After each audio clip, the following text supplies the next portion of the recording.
വിളിച്ച് അവർ ഇപ്പൊ കാശ് അടച്ചാൽ നിങ്ങൾക്ക് ബ്ലോക്ക് ചെയ്യാം. നിങ്ങൾ 500 അടച്ചു കഴിഞ്ഞാൽ പിന്നെ ആ നമ്പറിൽ വിളിച്ച ആളെ കിട്ടത്തില്ല.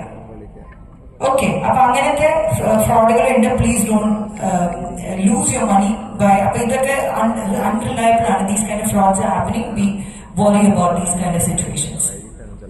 പിന്നെ അക്കോമഡേഷന്റെ കാര്യത്തില് വീടും പരിസരവും നല്ല വൃത്തിയിൽ സൂക്ഷിക്കുക. ചില കുട്ടികളുണ്ട്, ഞാൻ ഇന്നേ വരെ ടോയ്ലറ്റ് ഒന്നും ക്ലീൻ ചെയ്തിട്ടില്ല, ഒരു വർഷമായിട്ട് ചില ഗ്രൂപ്പ് അവിടെ ചെന്ന് കഴിഞ്ഞ് ഒരു വർഷമായിട്ട് ആ ടോയ്ലറ്റ് ക്ലീൻ ചെയ്യാത്ത കുട്ടികളുണ്ട്. ഇതൊക്കെ പെട്ടെന്ന് ലാൻഡ് ലോഡ് ഇൻസ്പെക്ഷന് വന്ന് ഭയങ്കര വൃത്തികേടായിട്ടാണ് വീട് സൂക്ഷിക്കുന്നതെന്ന് അറിഞ്ഞാൽ അപ്പൊ തന്നെ ഇറങ്ങാൻ പറയും, അപ്പൊ തന്നെ വെക്കേറ്റ് ചെയ്യാൻ പറയും. അതുപോലെ പാർട്ടിങ് ആൻഡ് ബൂസിങ്. ഇതുപോലെ ചിലവര് ചെന്ന് കഴിഞ്ഞാൽ ആ ഒരു ഫ്രീഡം കിട്ടിക്കഴിയുമ്പോൾ ഡെയിലി പാർട്ടിങ് ആൻഡ് ബൂസിങ്, ഒച്ചയും ബഹളവും, വീടിന്റെ റൂമിന്റെ ഒരു മൂലയ്ക്ക് നിറയെ ബിയർ ബോട്ടിൽസ്, സിഗരറ്റ് സ്റ്റബ്സ്, പിന്നെ ഈ സ്വിഗ്ഗി സൊമാറ്റോ പോലെ ഓർഡർ ചെയ്ത ഭക്ഷണങ്ങളുടെയൊക്കെ കവേഴ്സ് എല്ലാം ഒരു വീടിന്റെ റൂമിന്റെ ഒരു കോർണറിൽ കിടക്കുന്നുണ്ടോ. ഇതൊക്കെ ഫോട്ടോ എടുത്തിട്ട് ലാൻഡ് ലോഡ് അയച്ചു തരും.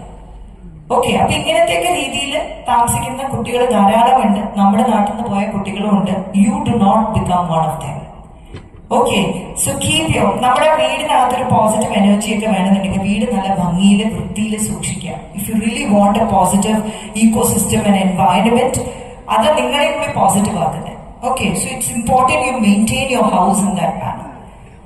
10 പേര്, നിങ്ങൾ അവിടെ 10 പേര് താമസിക്കുമ്പോൾ ഒച്ചയും ബഹളവും ഒക്കെ കൂടുമ്പോൾ നിങ്ങളുടെ നെയ്ബേഴ്സ് കുറച്ച് ഇറിറ്റേറ്റഡ് ആവും, സസ്പീഷ്യസ് ആവും.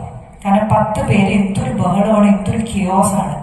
അവരവിടുത്തെ ലോക്കൽ പോലീസിൽ റിപ്പോർട്ട് ചെയ്ത് വല്ല ഇൻവെസ്റ്റിഗേഷന് വന്ന് 10 പേര് നിങ്ങൾ നിയമവിരുദ്ധമായിട്ടാണ് ആ രാജ്യത്ത് താമസിക്കുന്നതെന്ന് അറിഞ്ഞാൽ there have been cases where students got deported.